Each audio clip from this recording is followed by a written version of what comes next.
Finding my first job as a career OBGYN and subspecialist in family planning was a roller coaster, to say the least.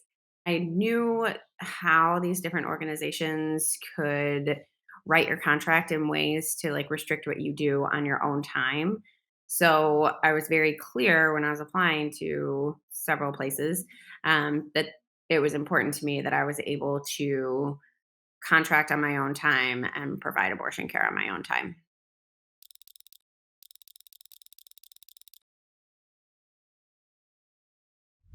I knew some of the physicians there that would be partners, and so I talked to them ahead of time to ask, like, is it, is that something that they would allow me to do to provide abortion care on my own time? And was reassured several times that there are other providers that do that, and so there are ways that they could make sure that that happened and it would be okay. So I went through all of their credentialing paperwork. It was all approved and set up and got like a request for a call from them. What they were really concerned about was that I wanted the clauses of the contract amended that restricted all of my like professional activity to them. And they knew that that was because I wanted to provide abortion care. And that was why they had a problem with it.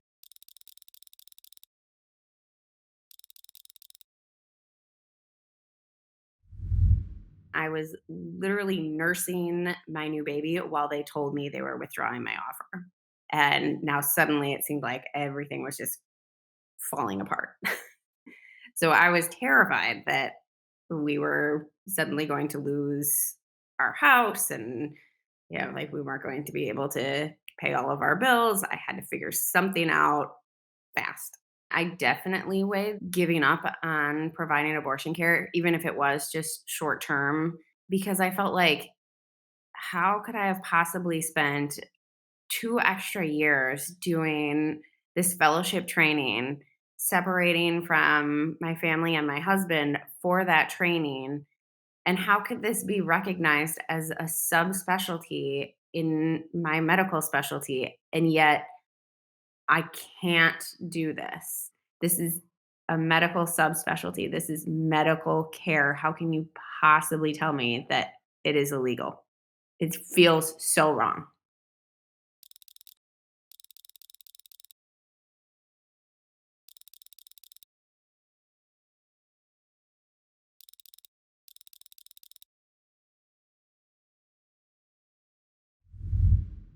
The first patient that I saw, it was clear that she was having a miscarriage, and she was told that even though she had a clear diagnosis of a miscarriage, that treatment was illegal now. And so she had to just go home and wait. Even when I treated her, I was scared because we didn't have our protocols like defined yet. So I was searching for my partners to help me to make sure I had enough physicians documenting on the chart that this was a life endangering pregnancy and warranted treatment, that I'm not doing anything that any reasonable physician would object to. Like, if I were charged, I know I have crossed all of my T's and dotted all of my I's. And so I hope that there's some sort of justice system that wouldn't actually put me in prison. But I mean, granted, that's no guarantee.